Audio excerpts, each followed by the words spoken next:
Hi, everyone. I decided to go ahead and record an audio presentation for this very short PowerPoint, primarily because there's just too much to put into Canvas. It would be multiple pages. It would go on forever. So I thought it might just be easier to narrate this PowerPoint. And it essentially is about what I consider sort of the hidden side of water, or the part of water that is not necessarily visible to you in your current job, because it plays a part in all the decisions you make, but you may not be aware of all the players that are involved. So I call it hustle and flow because there's a bit of hustle in California water. And of course, we always hope that the water is flowing. Water in California is both very simple in that we need it. We actually have an abundance of water, although it's not necessarily where we want it. But it's also extremely complicated with numerous players that we don't always get a chance to meet or see their actions.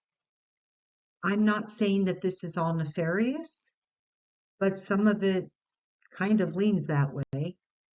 Anyway, let's talk about hustle and flow. This is a quote from Mark Reisner in Cadillac Desert, a book that if you haven't read it, I highly recommend it.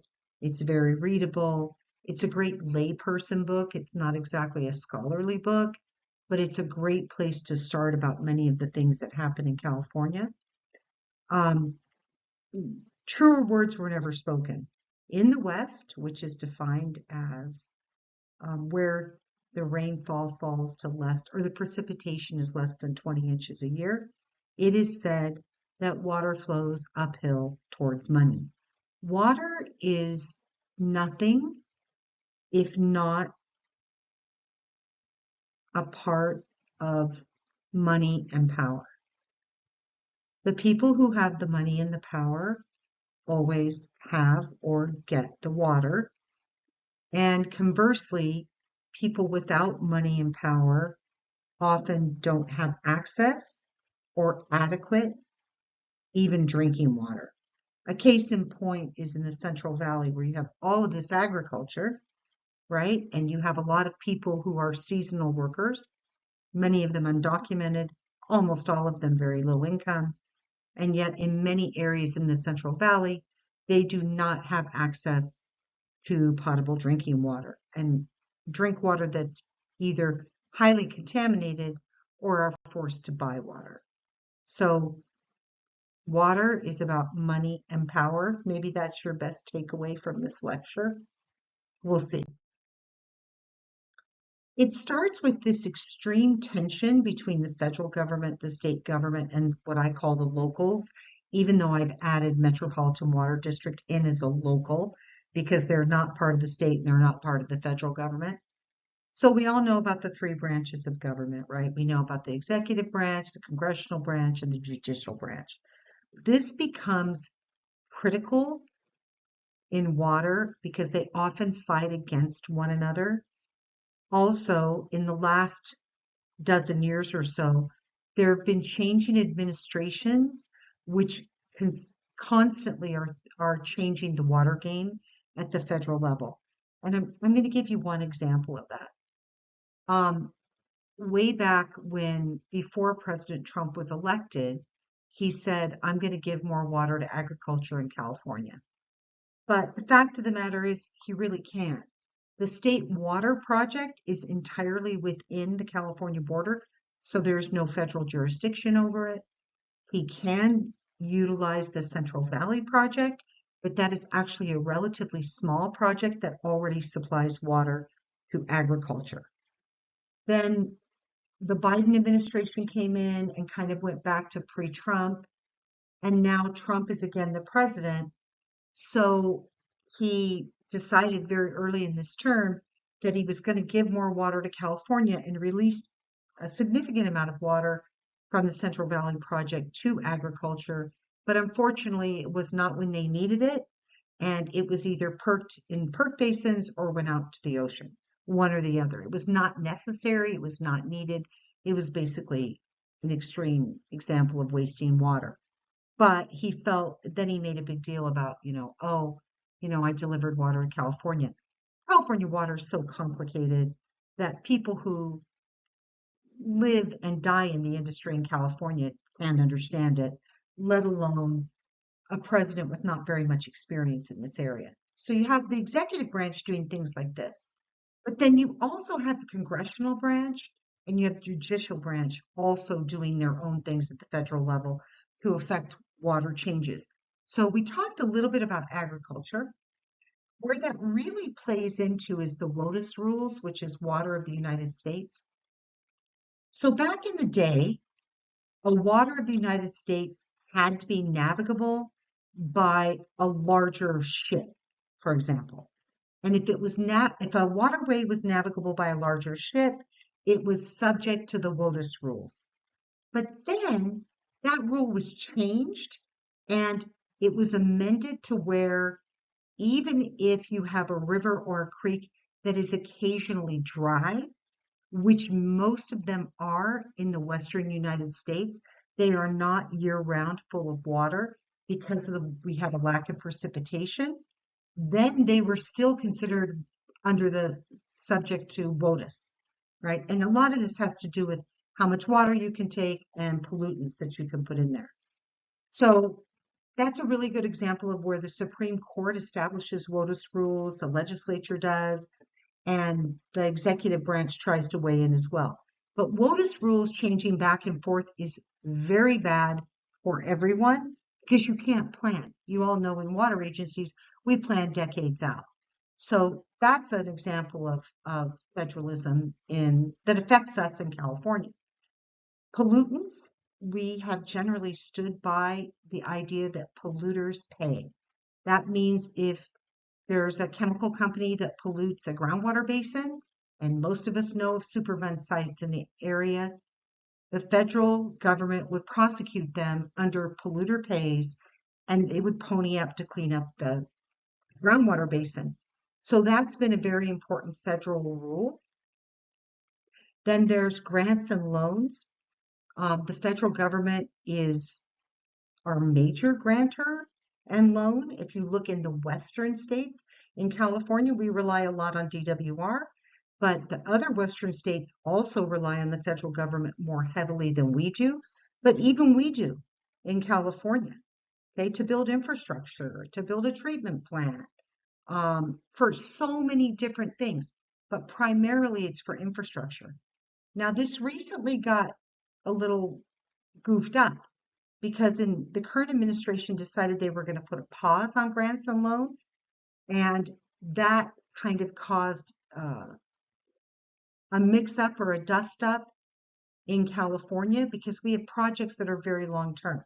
So, for example, if you're building a new well or rehabbing a well, that might be a 2 or 3 year project, and you've got this money that you've been taking, and even if it's in loan form, and you know it's going to continue for another 2 or 3 years, when they paused it, now you don't know if you're going to get any more money.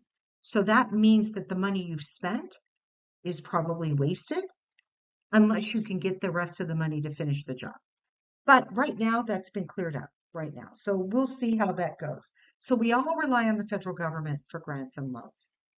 And the funny thing about this is the federal government really wants us to stop relying on them for grants and loans or money for water projects.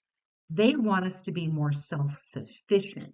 Now, they continue to loan us and grant us money at this point. But they really want to wean us off because whether we like it or not, the federal government somewhat subsidizes our water infrastructure and our water projects.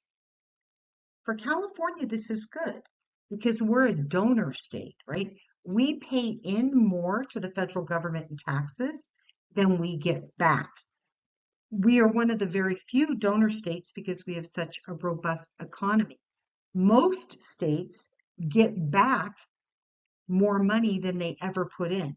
So it's kind of like California is giving money to other states that are less affluent.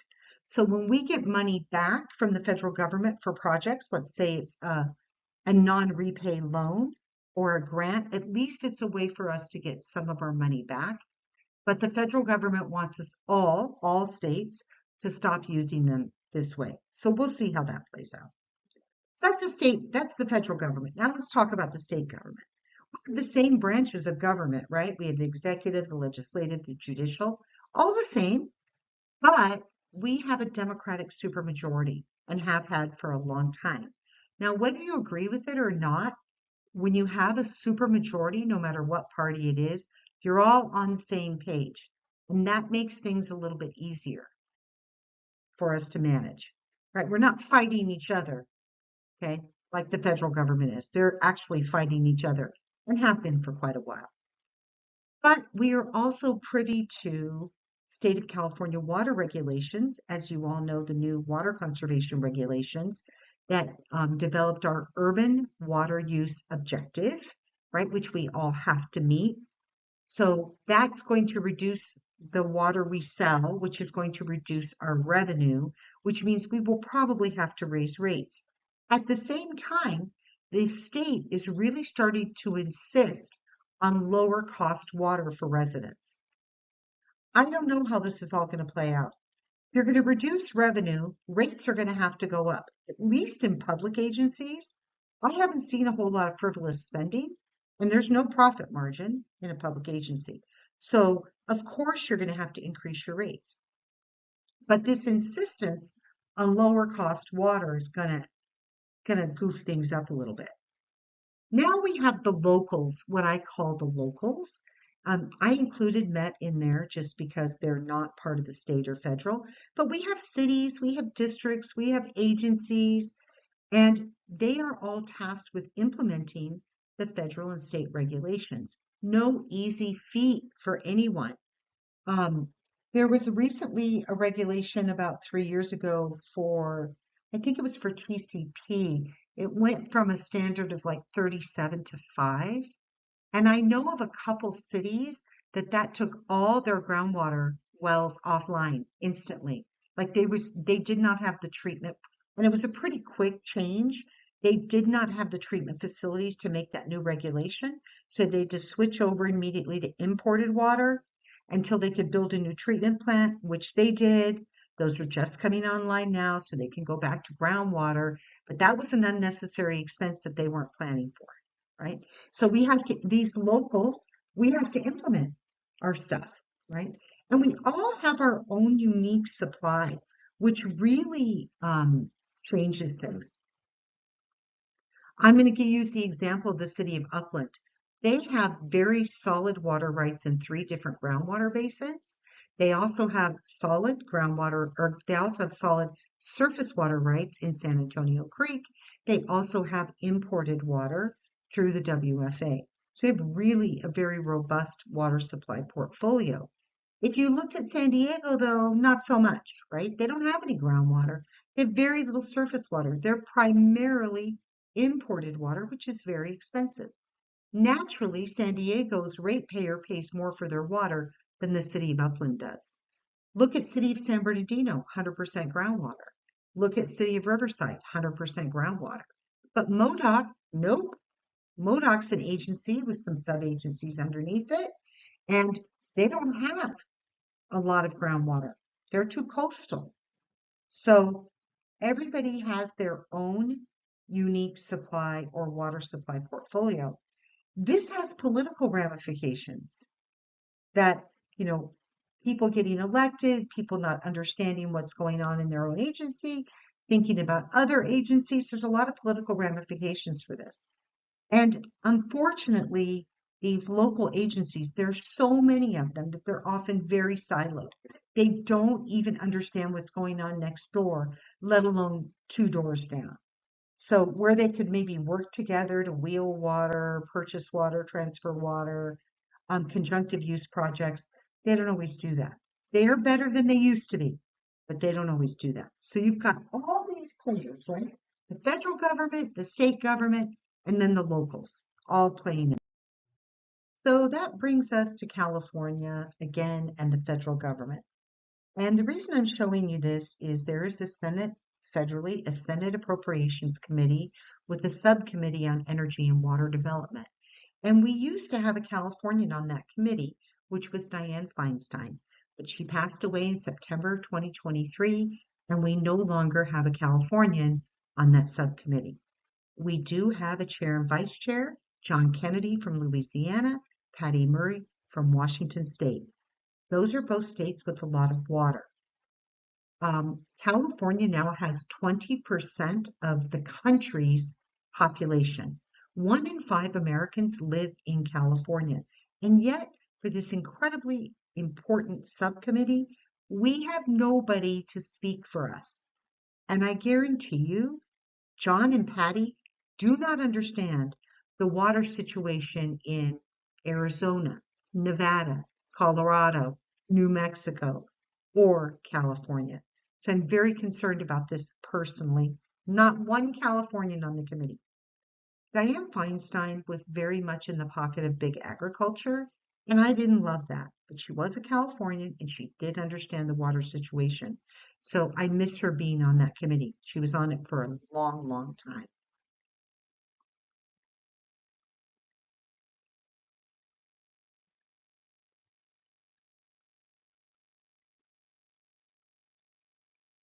Sorry, I'm having a hard time getting it to let me advance. Why won't you advance?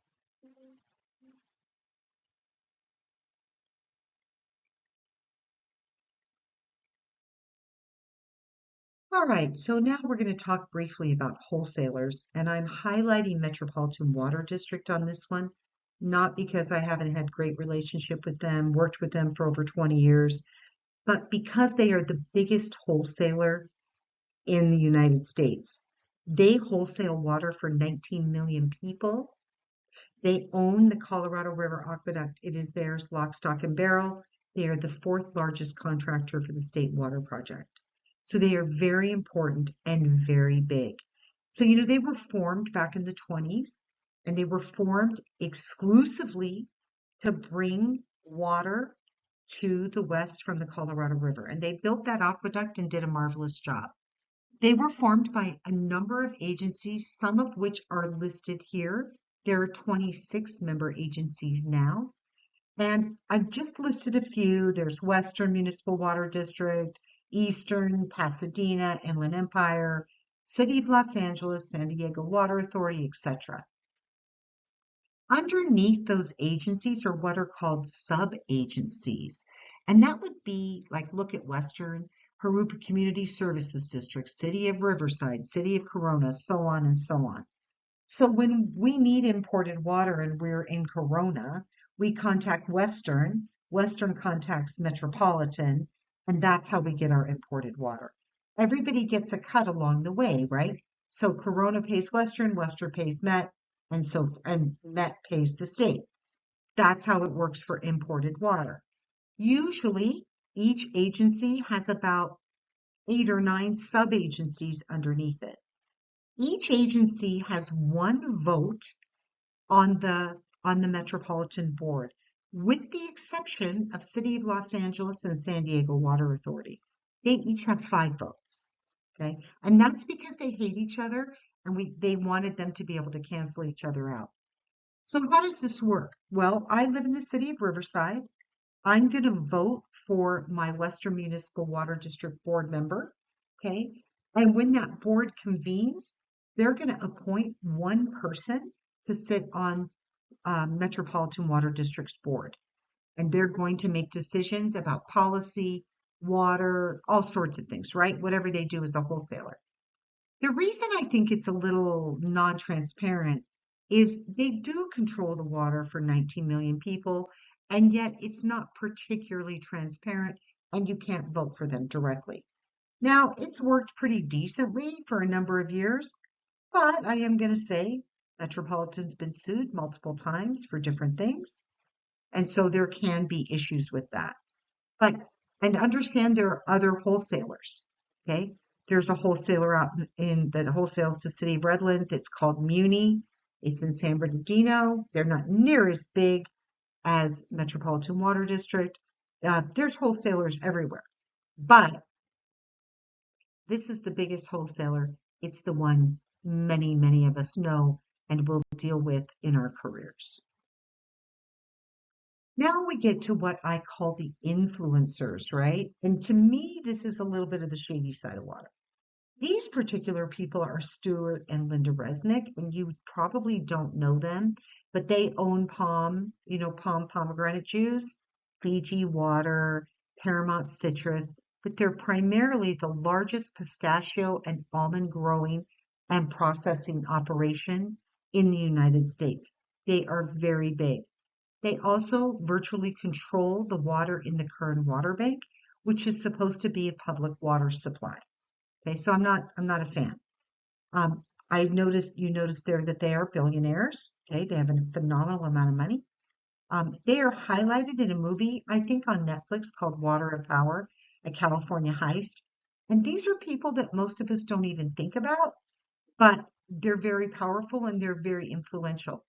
Just to give you an example, back in the day, the Central Valley was been farming since before the turn of the century, but it was primarily annual crops like tomatoes, lettuce, melons.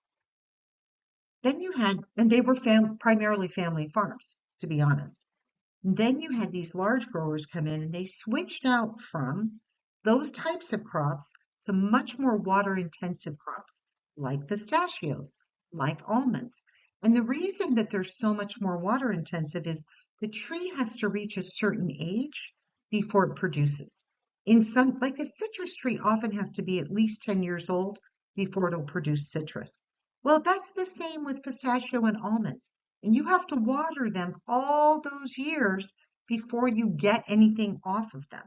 So it's not like it was back in the day where, you had an annual crop, you got that crop, you took it to market, and you sold it, and maybe you let the land lay fallow for a year. We don't do that anymore. It's pretty much all agribusiness now in the Central Valley rather than small family farmers, which is how it started. And these are just two of the players in agribusiness. I don't dislike them more than other people. I just want you to be aware of it. And then you have the gigantic irrigation districts. If you look up Westland's Water District and where they're farming in the Central Valley, in my opinion, it should have never been farmed in the first place. There's just not any water there. You have to truck it in, pipe it in from very, very long distances. And yet, there we are. They are the largest irrigation district in the United States, 1,000 square miles. That is gigantically big. They like to portray themselves as like family farmers. They'll do commercials with like Hispanic family with their little kids and they're on their farm and they're picking and taking things to market. But that's not really it. They really are part of a larger corporate conglomerate that has kind of enveloped these smart family farms. I'm not sure to their benefit. Both of these entities are huge donators to politicians. That can be a problem, right? So they're really influencing legislation. There's no reason for these people to ever control an entire water bank, in my opinion. These people are also featured in Water and Power. So you know what? It's not that it's there's this is kind of like the seamy side of water, but it's kind of an interesting sideline. Then there's the ACWA. Every bit of legislation that you see get passed is going to go through this organization. It is the largest group in California, and they do both districts, they do agriculture, they do urban water districts. Everybody, everybody is part of this group. Go on their website. It's a very good website. I'm sure your agency belongs to it. See if they do, see if you can get more access, attend their events, and see what you think on your own.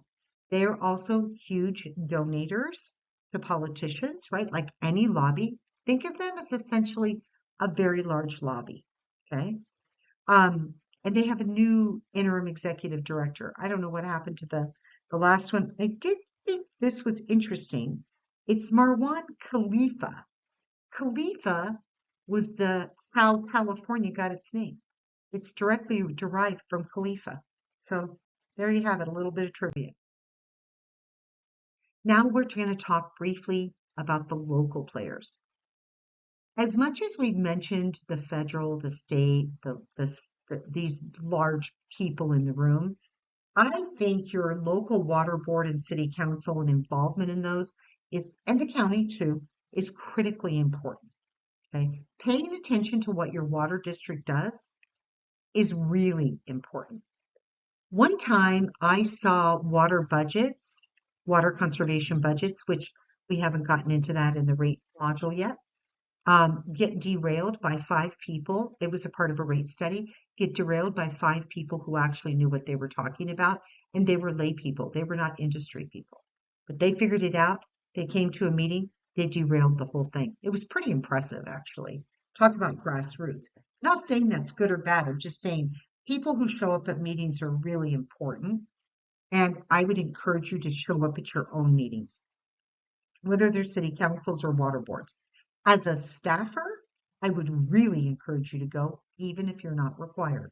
Not all the time, that looks weird, but go once in a while. Let them see you and let you see them. It is very important when it comes to budget, getting interns, getting employees, that they know who you are, because once you've developed a relationship with them, it can only help you at that level. Doesn't mean you're going to go over your boss's head, doesn't mean you're going to be all up in their business, but let them see you and let them know that you care. This brings me to managers and staffers who have far more clout than people ever realize. And what they have is the clout of ignorance. And I say this jokingly. If you can ignore a project or program you don't like, it's not going to get funded and it's not going to go anywhere. By example, about 7 years ago, I was approached by a very well-funded group to join their information group, and I didn't think it was expensive. It was going to be expensive for the district where I was working. I did not feel that this was a good use of ratepayer money, so I never put it forward. I never mentioned it again. Lo and behold, they approached my general manager and said, "Hey, we brought this up. We've never heard anything back." And I was very fortunate. I had a general manager and I said, "I don't think it's a good use of our funds. It was very expensive. It was a large part of the budget. I didn't see any direct benefit to the resident or businesses." And so he went along with it. He's like, "Okay, never mind. We don't have to do that." You may not always be that lucky, have that good of a general manager who's going to actually listen to you, but a lot of times they don't even know what they don't know, right? So if you have a program that you really think is valuable, bring it forward. If you have a program that you really don't think is valuable, drop it back. Just don't bring it up. And it'll more than likely just die off. You have way more control and authority than you think. So use it for good. Don't use it for evil. How to proceed. A lot of this is extremely confusing. I'm hoping that there's some of you in this class who are going to go into what I call bigger water, agency level water, state water, federal water, maybe even world water. I hope that's you. I hope that there's a couple of you out there because we need you badly. But don't get overwhelmed by it. All right. Just think what you have to do for the next step. Think of your own board and council. Find some people out there to collaborate with. If you work for a crummy manager who's not helping you, find somebody outside the agency. Just do that. Find your partners. Find your people. Look at the state level and look at the federal level. Those people will help you too. Just call them and ask. You'd be shocked. In fact, I'm going to recommend you, whenever you call, you directly call the executive director of any organization, because they're especially real early in the morning, because they're going to be likely to answer their phone and you're going to get information that you wouldn't get otherwise, and they'll tell you who to contact. So don't be shy. Be bold. Be bold. Go out there and do good work. Do good work for your ratepayers. Okay, that's the end of this very short lecture. I hope you guys have a wonderful day. See ya.